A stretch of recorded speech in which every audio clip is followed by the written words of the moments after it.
Welcome to Shakambari జ్యోతిషాలయం. So మనం మిథున్ రాశి మీద 10 మంది ఆస్ట్రాలజర్లు అనే బిగ్ డిబేట్ కంప్లీట్ చేసుకున్నాం.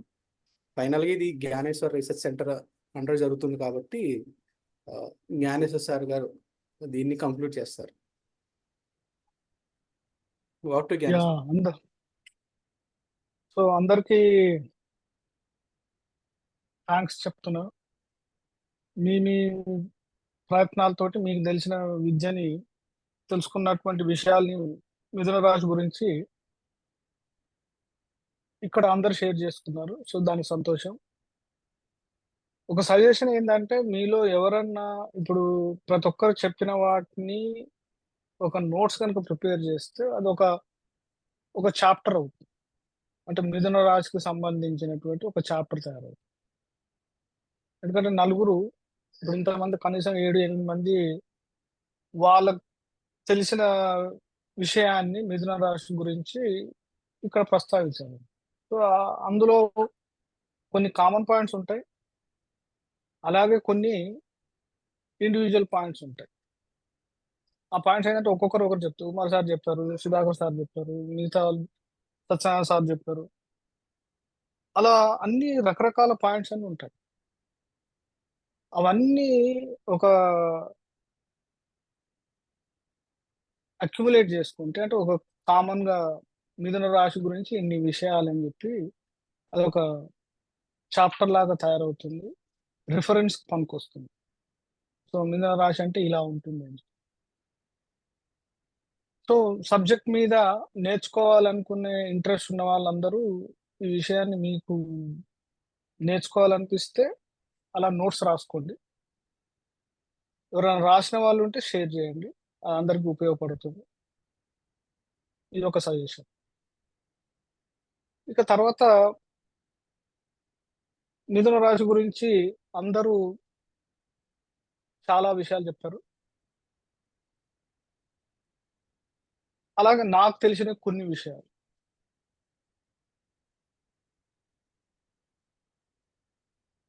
మిథున రాశి అనేది ఏంటంటే, మనకు అందరికీ తెలుసు కాలపురుష చక్రంలో ఇది 3వ రాశి. అయితే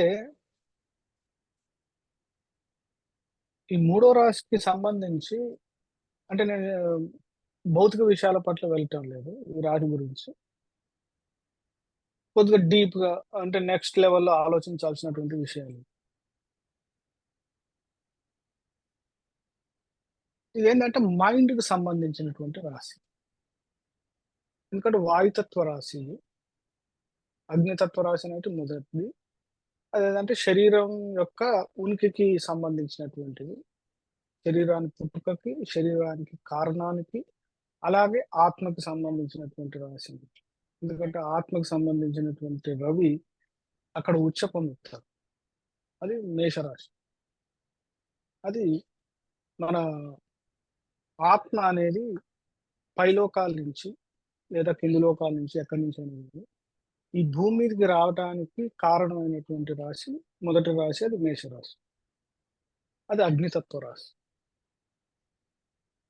తర్వాత వృషభ రాశి. వృషభ రాశి ఏంటంటే మన ఈ శరీరం భూమి మీదకి వచ్చిన తర్వాత ఈ శరీరానికి కావాల్సినటువంటి పోషణ,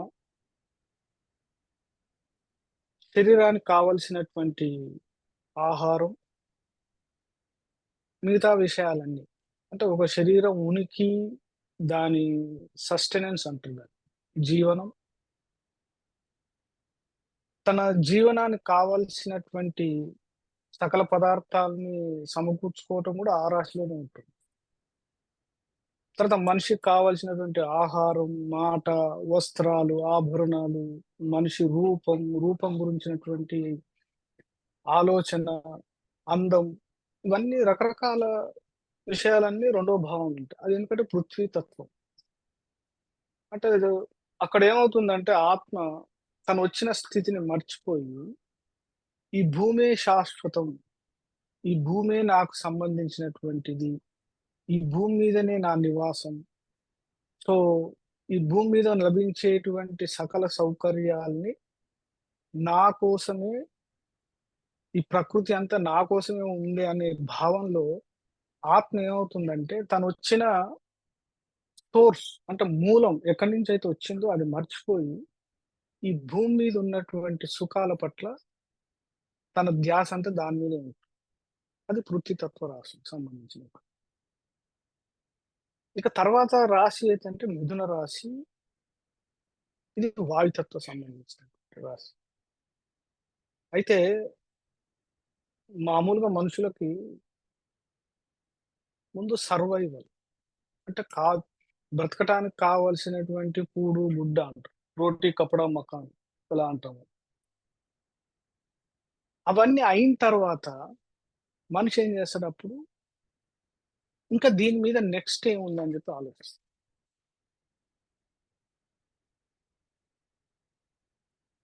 ముందు ఆహారం సమస్య ఉందంటే ఆహారం గురించి ఆలోచిస్తాడు. తన ఉనికే సమస్య ఉందంటే ఆ ఉనికిని నిలుపుకోవటానికి పోరాటం చేస్తాడు. ఇవన్నీ అయిన తర్వాత ఏం చేస్తాడంటే తను నెక్స్ట్ లెవెల్ ఏంటిదని చెప్పి ఆలోచిస్తాడు. అయితే ఈ భావం ఏందంటే మిథునం అని చెప్పి మూడో భావం వాయుతత్వ రాశి. ఇక్కడ మనిషికి కావాల్సినటువంటి జ్ఞానాన్ని గురించి ఆలోచిస్తాడు. జ్ఞానం అంటే ఆ జ్ఞానానికి రకరకాల వేరియేషన్స్ ఉన్నాయి. ఎలా అంటే ఒకటేంటి తనకి తాను ఎంటర్‌టైన్‌మెంట్ జేసుకోవటం. ఆహారం అయిన తర్వాత ఏంటంటే కావాల్సిందేంటి సంతోషం. సంతోషానికి కావాల్సినటువంటి ఇంకేమన్నా ఉన్నాయండి. మనిషిని సంతోషంగా ఉంచటానికి రకరకాల విద్యలుంటాయి. ఈ భావంలో ఉంటాయి. అంటే ఇక్కడ కావాల్సిందేంటంటే మనసుని తృప్తిపరిచేటువంటి విషయాలుంటాయి. ఇప్పుడు వాయుతత్వం అనేది ఇది పూర్తిగా మనసు మీద ఆధారపడి పనిచేస్తుంది. ఆలోచన. ఆలోచనకనేటువంటి ఒక రూపం, దానికొక ఉనికి అవన్నీ ఎప్పుడొస్తుంది? ఆ ఆలోచనని పృథ్వీ తత్వంలోకి తీసుకెళ్ళినప్పుడే దాని యొక్క రూపం అనేది కనిపిస్తుంది. అప్పటి వరకు అదేంటంటే అక్కడో ఆకాశం వాయుతత్వంలో వాయు రూపంలోనే ఉంటుంది. ఆ అంటే ఆ ఆలోచనకు ఒక ఉనికి అనేది ఉండదు. సో, ఈ ఆలోచన ఇచ్చేటువంటిదేదంటే మనసు. ఈ మనసుని మళ్ళీ ఇక్కడ మనసుకి ఈ మనసుని ప్రభావితం చేసేదేంటంటే మెదడు. అక్కడ 2 రకాల కాన్సెప్ట్‌లు అర్థం చేసుకోవాలి. ఎందుకంటే మనసు, మెదడు అనేటివి 2 వేరు వేరు. మనసనేదేంటంటే మెదడులో ఒక భాగం. ఎందుకు? మనసే గదా! అన్నీ మనం నిత్యం జేసేటువంటి అన్ని కార్యక్రమాల్ని కావాలని ప్రోత్సహించేది మనసే. చేసిన తర్వాత దాని ద్వారా వచ్చేటువంటి విషయాన్ని సంగ్రహించి, ఇంద్రియాల ద్వారా సంగ్రహించి తృప్తి పడేది మనసే. అట ఈ ఫీలింగ్ ఒక మనిషి ఏదన్నా సంతోషంగా ఉన్నాడంటే అదొక ఫీలింగ్. ఆ ఫీలింగ్ ఎక్కడి నుంచి వస్తుందంటే మనసు ద్వారా వస్తుంది. తర్వాత ఏదన్నా చేయాలి అన్నా కూడా ఇక్కడ ఇచ్ఛాశక్తి అంటుందండి. అంటే చేయాలి అనే ఒక థాట్ అనేది థాట్ ప్రాసెస్ అంటాం. అంటే మెదడులో దానికి సంబంధించినటువంటి కోరిక అనేది ఉద్భవిస్తుంది. ఆ కోరిక అనేది వాయు రూపంలో ఉంటుంది. వాయుతత్వ రాశి ఇది ఈ మిథున రాశి. అయితే ఈ మనసనేది రకరకాల మనసులని చెప్పారు. ఎందుకంటే జ్యోతిషశాస్త్ర పరంగా చూసుకుంటే 5 రకాలుగా విభజించారు. ఒకటేంటంటే ఫస్ట్ మనం అంటాం కాన్షియస్ మైండ్ అంటాం. కాన్షియస్ మైండ్ అంటే ఏంది? సూర్యోదయం అవ్వగానే మనిషి పక్క నుంచి లేవగానే ప్రతి మనిషికేందంటే తను, నేను, నా గతం, ప్రస్తుతం, వర్తమానం. ఈ రెండిటి మీదటువంటి అవగాహన ఉంటుంది. అప్పటిదాకా నిద్రపోయి ఉన్నటువంటి మనసు లేచిన తర్వాత ఏమవుతుందంటే తన ఉనికిని, తన యొక్క స్థితిని మొత్తం దాన్ని తెచ్చి ఏం చేస్తుంది బ్రెయిన్ ముందు పెడుతుంది. అది కాన్షియస్ బ్రెయిన్ అంటాం. అంటే మనం మెలకువ ఉన్నంత సేపు పనిచేసే బ్రెయిన్ ఏందంటే కాన్షియస్ బ్రెయిన్. ఈ కాన్షియస్ బ్రెయిన్ ఎక్కడుంటుందంటే లగ్నంలో ఉంటుంది. ఇక తర్వాత లోయర్ మైండ్ అంటాం దాన్ని. లోయర్ మైండ్ అనేది ఎక్కడుందంటే థర్డ్ హౌస్‌లో ఉంటుంది. తర్వాత ఇంకొకటి ఏంటంటే అన్‌కాన్షియస్ మైండ్ అంటాం. అంటే మన ప్రమేయం లేకుండా దాని పని అది చేసేటువంటి మైండ్ ఒకటి. అది సిక్స్త్ హౌస్‌లో ఉంటుంది. అంటే దీని ద్వారా జనరల్‌గా ఏం జరుగుతాయంటే అసంకల్పిత ప్రతీకార చర్యలనేటువంటివి మనం చిన్నప్పుడు చదువుకుంటాం సబ్జెక్ట్ సైన్స్‌లో, జీవశాస్త్రంలో. సో, మానవ మెదడు ఏందంటే ఈ ఈ బ్రెయిన్‌లో అన్‌కాన్షియస్ బ్రెయిన్ ఏదైతే ఉందో దాంట్లో దీనికి సంబంధించినటువంటి విషయాలు. ఇక మిగిలింది అష్టమ భావం, వ్యయ భావం తీసుకుంటే అది సబ్‌కాన్షియస్ బ్రెయిన్. అంటే దాన్ని ప్రోగ్రామ్ చేస్తున్నాం.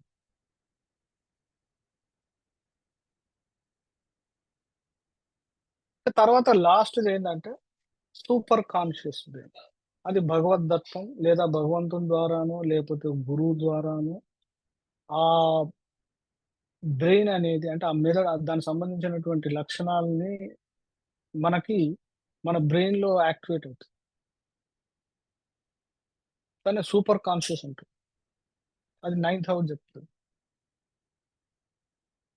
అయితే ఇప్పుడు ఇవన్నీ ఎందుకు చెప్పాల్సొచ్చిందంటే, ఈ మిథున రాశి అనేది మన వాయుమండలంలో ప్రతి మనిషికి తన ఆలోచనా శక్తిని ఎందుకంటే మనిషి యొక్క ప్రయాణం అనేది దేని మీద డిసైడ్ అవుతుందంటే, తన ఆలోచనను బట్టి మనిషి డిసైడ్ అవుతాడు. మంచి, చెడు మనం దానికి ఏదైనా పేర్లు పెట్టుకుంటాం.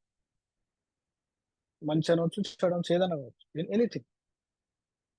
అంటే మనం దారి ఎటు వెళ్తున్నాము, ఎటు వెళ్ళాలి, లేదా మార్చాలా, వద్దా అనేటువంటి దానికొక థాట్ ప్రాసెస్. ఆ థాట్ ప్రాసెస్ ఎక్కడి నుంచి వస్తుంది అంటే, మన బ్రెయిన్. అయితే ఇప్పుడు చెప్పినటువంటి 5 రకాల మైండ్‌లలో ప్రాబ్లమేటిక్ ఏంటంటే లోయర్ మైండ్. ఈ లోయర్ మైండ్ గనక సరైన దారిలో గనక దాన్ని పెట్టకపోతే, మనిషి యొక్క ఏందంటే జీవనం అధోగతి పాలవుతుందని చెప్పి మనకు భగవద్గీతలో అన్ని ఎన్నో రకాల శాస్త్రాల్లో చెప్తారు. అంటే మన మనసుని నియంత్రించటం, లేదా ఆ మనసుని సరైన దారిలో ఆలోచింప చేయటం. అంటే ఒక గడియారానికి కీ ఇవ్వటం లాంటిది. ఒకసారి కీ ఇస్తే ఏం చేస్తుంది రోజంతా పనిచేస్తుంది. కీ ఇవ్వకపోతే దాని మానాన పని చేస్తే లేకపోతే ఆగిపోతుంది. ఈ బ్రెయిన్ గూడా అంతే. అంటే దీనికి ఒక ప్రోగ్రామింగ్ లాగా లేక ఒక కీ ఇవ్వటం లాంటిది అవసరం. అందుకే దీని కారకుడు బుధుడు. ఈ రాశికి ఆధిపత్యం. అందుకే ఈ రాశిలో అన్నీ ఎలాంటివి ఉంటాయంటే నేర్చుకునేటివే ఉంటాయి. ఆ నేర్చుకునే ప్రక్రియ దీన్నే ఉపచయ స్థానం అని, కామత్రికోణంలో మొదటి స్థానం అని, వాయుతత్వ రాశిలో మొదటి రాశి అని. అంటే ఈ మిథున రాశికి రకరకాల కారకత్వాలు ఉన్నాయి.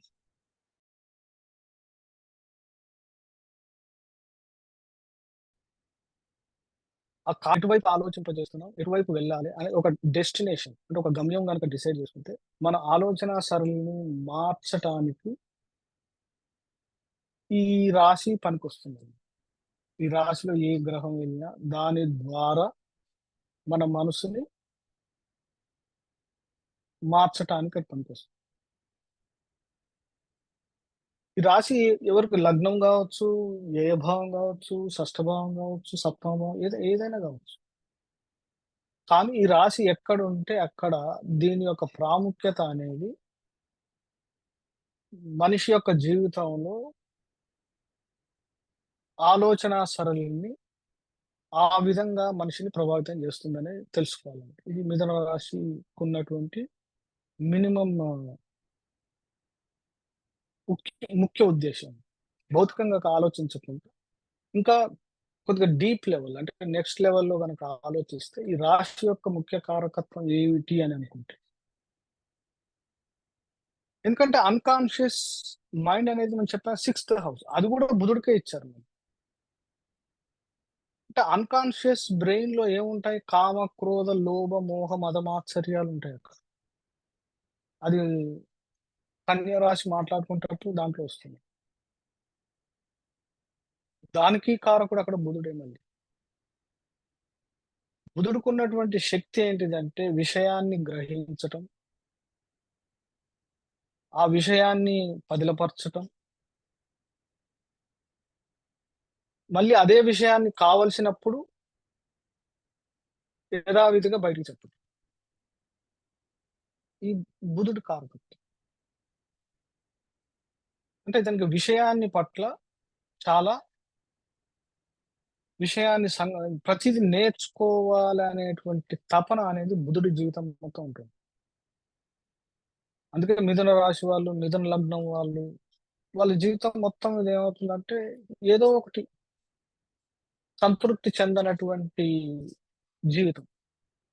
ఏది నేర్చుకునే విషయాలలో.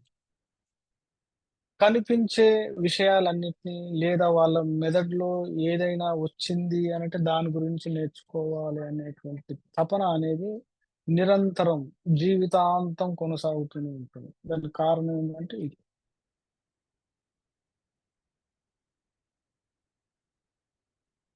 ఇక తర్వాత సో మనం ఈ గ్రూపే మనదేంటంటే రీసెర్చ్. రీసెర్చ్ అంటే ఒక విషయాన్ని అక్కడే తెలుసుకొని ఈరోజు ఇంతవరకు తెలుసుకున్నాం. ఇక్కడితో ఆగిపోవటానికి లేదు గదా! ఇంకా దీని గురించి తెలుసుకోవాల్సినటు విషయాలు చాలా ఉన్నాయి. సో, మిథున రాశి తీసుకుంటే, మిథున రాశిని కేంద్రంగా చేసి అంటే దాన్ని లగ్నం అంటాం. లగ్నంగా జేస్తే ఈ మిథున రాశి అధిపతి అయినటువంటి బుధుడు రాజ్యభావంలో నీచబడుతాడు. అంటే 10వ స్థానం, కర్మస్థానంలో నీచబడుతాడు. ఆలోచించండి. ఎందుకు కర్మస్థానంలో నీచ పొందుతాడు మిథున లగ్నం? అలాగే ధనాధిపతి చంద్రుడు వ్యయంలో ఉచ్చ పొందుతాడు. అంటే మిథున రాశి, మిథున లగ్నం వాళ్ళకి ధనస్థానం గురించి విషయాలు తెలుసుకోవాలంటే చంద్రుడి ప్రాముఖ్యత. చంద్రుడు స్థిరత్వం లేనటువంటి గ్రహం. ఫుల్లీ అంటే దాన్ని ఫ్లక్చుయేటింగ్ ప్లానెట్ ఉంటుంది. ఒక విషయం పట్ల స్థిరత్వం ఉండదు. ఇప్పుడు అట్లాంటి గ్రహం వెళ్లి వ్యయ స్థానంలో ఉచ్చ పొందుతాడు. అంటే ఈ లగ్నం వాళ్ళకి ధనస్థానం గురించి గాని, కుటుంబం గురించి గాని, కుటుంబ విలువల గురించి గాని, ధనం గురించి గాని, సంపద గురించి గాని ఏ రకంగా ఉంటుంది అనేటువంటి ఆలోచిస్తే మీకు అర్థమవుతుంది. ఇక అలాగే 3వ స్థానాధిపతి అయినటువంటి సూర్యుడు లాభస్థానంలో ఉచ్చ పొందుతాడు. అలాగే పంచమ స్థానంలో నీచ పొందుతాడు. అంటే మిథునానికి పంచమం, మూడో భావం నుంచి మూడో భావం అనేటువంటి తన ప్రయత్నాలు, కమ్యూనికేషన్, సహజ భావం, సోదరులు, మూడో భావానికి సంబంధించినటువంటి అన్ని కారకత్వాలు తీసుకుంటాం. ఆ కారకత్వాలు తీసుకుంటే ఈ సూర్యుడు పంచమానికొచ్చేసరికి నీచ, లాభానికొచ్చేసరికి ఉచ్చ. సో, ఇలా ప్రతి భావానికి సంబంధించి ఒక్కొక్క గ్రహం ఏ భావంలో ఎలాంటి రిజల్ట్ ఇవ్వటానికి అంటే ఈ పుట్టుకతో వచ్చినటువంటి ఇది లగ్నం. దీన్ని మార్చడానికి ఉండదు. అంటే నీ కర్మ అనేది ఎవరైనా ఒక వ్యక్తి ఒక లగ్నంలో పుట్టాడు అంటే దానికి సరిపడా కర్మతోటే వస్తారు. దాన్ని మార్చడానికి ఉండదు. సో, ఆ కర్మ అనేది ఎలా, ఎప్పుడు, ఏ విధంగా, ఏ రూపంలో మనిషి అనుభవించాల్సి ఉంటుందనేది మళ్ళీ గ్రహాల యొక్క స్థానాలు బట్టి తెలుస్తుంది. సో, ఇది రీసెర్చ్ చేయాలనుకుంటే దీని మీద ఇంకా మీరు ముందుకు ఆలోచించండి. మీకు తెలిసిన విషయాల్ని లేకపోతే ఇంకేదైనా గ్రంథాల్లో ఉందా? ఇంకెక్కడన్నా ఉందా? అవసరమైనప్పుడు మళ్ళీ నెక్స్ట్ టైమ్ క్లాస్‌లో వీలైనప్పుడు మాట్లాడుకుందాం. మీకేమైనా తెలిస్తే విషయాలను మీరు షేర్ చేసుకోవచ్చు. Okay. Thank so, you Gyanesh. అనుకుంటే ఇప్పటికే లేట్ అయిపోయింది.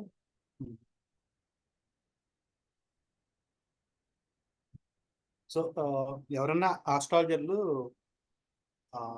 జ్ఞానేశ్వరి సెంటర్ జాయిన్ అవ్వాలనుకుంటే నన్ను కానీ సుధాకర్ సార్ గారిని సంప్రదించండి. Thanks for watching Shakambari YouTube channel. మా వీడియోలు నచ్చినట్టయితే మా వీడియో లైక్ చేయండి, షేర్ చేయండి. శాకంబరి సబ్స్క్రైబ్ చేసుకోండి.